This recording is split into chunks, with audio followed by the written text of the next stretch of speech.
is going on, everybody, and welcome back to another AEW Dynamite review from yours truly. My name is Kyle Gagliardi, if you did not already know that, and I am the host of the On the Mark Wrestling podcast featured here on the Overtime Sports Network. I'm also the president of the Overtime Sports Network, so I'm creating some YouTube content for the Overtime Sports Network, courtesy of OTM. If you don't know what OTM is, the On the Mark Wrestling podcast, like I said, is a podcast on this network where when we can, we usually sit down and we recap the current wrestling landscape. So right now, during the COVID-19 times, we're doing our best to keep the social distancing going on. So we decided to continue with the YouTube reviews once again this week. Last week's video got over 40 views, which was actually more than I am expecting, or was expecting, I should say. So let's try to get to 50 here on this week's AEW Dynamite review. So do me a favor and go share this on Twitter, on Facebook. Just give this a like or retweet it, wherever you find this on social media.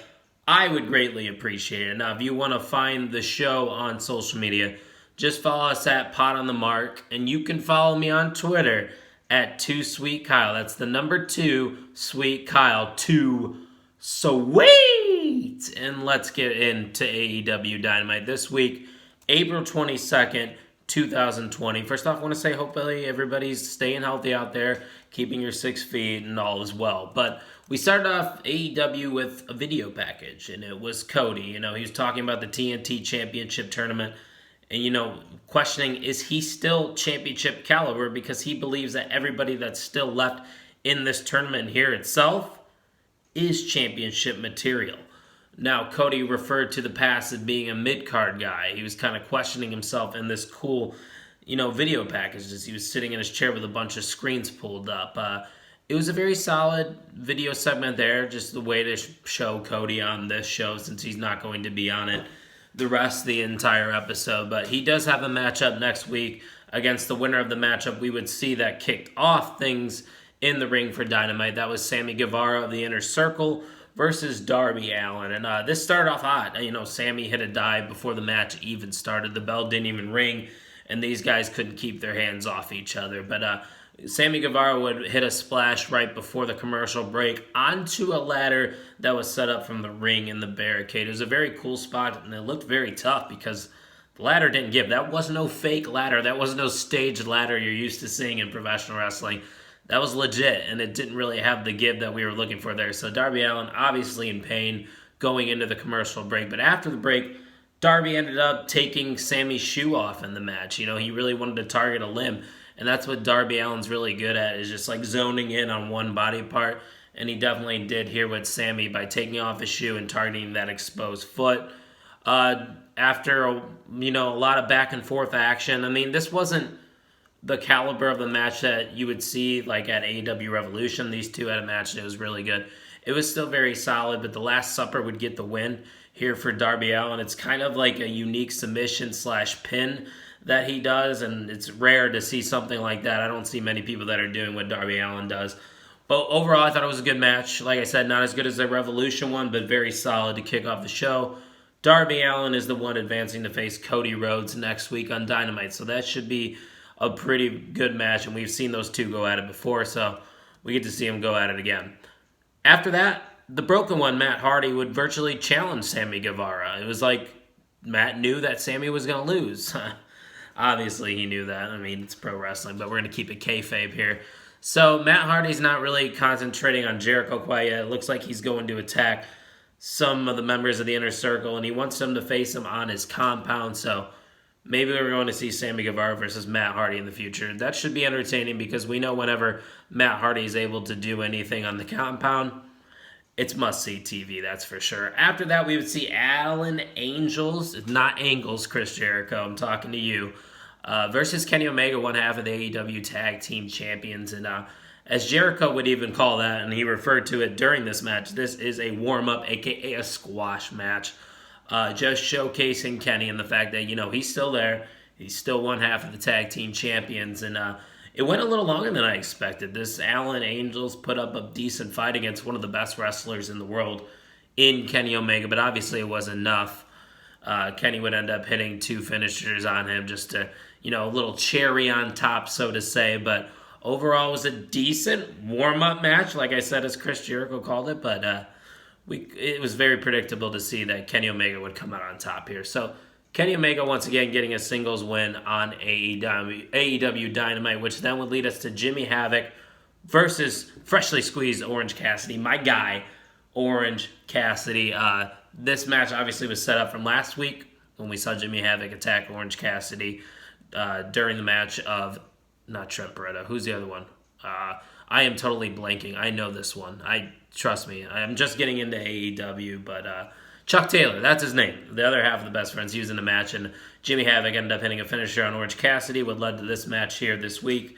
Havoc was really dominant in most of this match, and really at the beginning part as well, taking it on the outside, hitting some chops, and that's how usually Orange Cassidy matches go, because he has this carefree attitude and weighing in at whatever from wherever, and he's going to be a notoriously slow starter, which he was. Penelope Ford would come out and attempt to distract Orange Cassidy in this one, which would actually lead to Orange Cassidy getting the victory here, because just a little too much was going on, and he took advantage of it. So freshly squeezed, Orange Cassidy gets his first singles win on Dynamite. Looks like we're setting up a Kip Sabian, Jimmy Havoc, and Best Friends feud.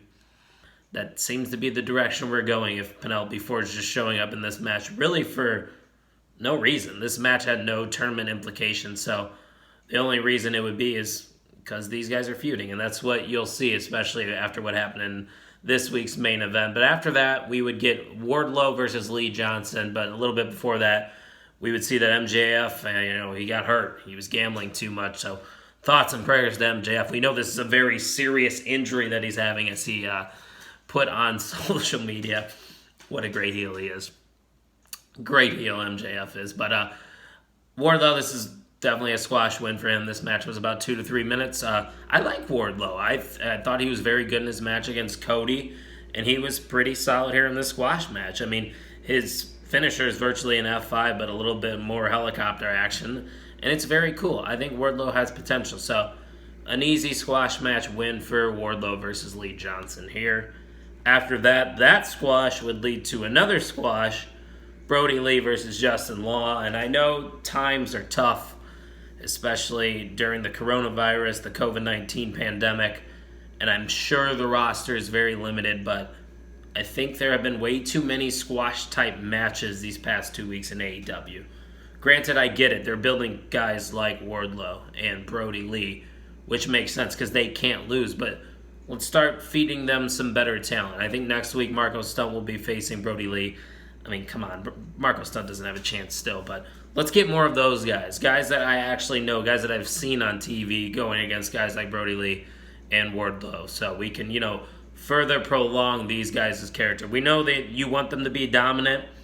I just don't know how many matches I can see of no-name talent that I never heard before jobbing to these guys. It gets boring after a while and very predictable. But the Exalted One, Brody Lee, would get the win here against Justin Law. No disrespect to either of these guys, too. Like, Brody Lee's a great talent, and I'm very excited for what he can do here in AEW, but I had no interest in his match against Justin Law because we all know how it was going to go. And, well, that's what happened.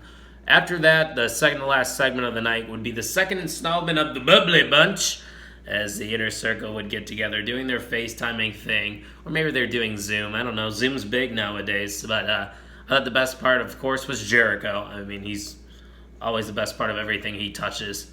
Wearing gloves while FaceTiming. Very safe move there by the wily veteran Chris Jericho. And the Inner Circle started flim-flamming. I think that's what it's called. Hashtag flim-flam. Kind of, just doing this. A little bit of a TikTok dance. I know a little bit about TikTok. I got like 14,000 followers somehow. So you can follow me there on TikTok at Too Sweet Kyle. But I don't really post much content. Nonetheless, it looked like a knock at a TikTok dance. It was funny. It was lighthearted. Just, showing that the Inner Circle is just not bad guys. They can be funny and entertaining. So, decent addition of the Bubbly Bunch there, which would then lead us to the main event. Kip Sabian versus Dustin Rhodes. If Dustin Rhodes does not win this matchup, he will retire from AEW. Initial thoughts going into this one was that, would Dustin Rhodes really retire in a match that was probably pre-recorded. I believe it was, and in front of absolutely no fans. I don't think so. The guy's had an illustrious career. It's not going to end like that against Kip Sabian. That's what I was thinking before this match, and now the match itself, it was solid back and forth action. I mean, this was the most well-balanced match that we had, the best back and forth on Dynamite this week. And I was like, how does Penelope Ford get away with all the stuff that she does? I mean, these referees need to start paying attention to Penelope Ford because she's always getting involved. She's always got her hands on something, doing hurricane runs. Can we keep an eye on Penelope Ford? I'm talking to you, Aubrey Edwards. I mean, come on. Let's figure it out here. But Penelope would actually try to get involved one too many times as Brandy Rhodes would hit the spear because she was ringside with her brother-in-law, Dustin Rhodes. And that would lead to a destroyer from Dustin, and he would get the win here in the main event of AEW Dynamite. He is advancing to face Lance Archer in the semifinals of the AEW TNT Championship Tournament. Overall, a pretty good main event, I would say. As a whole, the show was average. I didn't think it was as bad as last week. I know I was kind of critical last week in this review, and apparently I got some likes and views, so maybe some of you agree with me. But a little bit, like I said, a little better than last week, but still nothing close to the top-tier shows that they've had. And I think, once again, with the circumstances we're in, it's kind of hard to reach that elite level, pun intended, of a quality of Dynamite. So overall, solid Dynamite. I'd give it a 7.5 out of 10. Slightly better, like I said, than last week. But I would just like a little less on the squash matches. That's all I ask. But next week should be good. We got double main event action as Cody versus Darby, Lance Archer versus Dustin Rhodes. And we know Moxley's going to be there, the AEW World Heavyweight Champion. So that's it for my Dynamite review this week of April 22nd, 2020. Let me know down below in the comments, sound off, what you thought about Dynamite. What was your favorite part of that part of that show? And let me know how you enjoyed this video. And also make sure you check out my co-host, Jim Tucker, or Jimmy NXT, as some might be calling him. He has an NXT review up from this night. I'm recording this right after Dynamite, so I have not seen NXT. So I'm going to make sure I watch that before watching his review. So if you haven't seen NXT and you like to watch both like we do at OTM, make sure you watch these shows before you watch these videos. But thank you, everybody that tuned in to my AEW Dynamite review from April 22nd. That's all I got for you guys this week. Stay safe, everyone.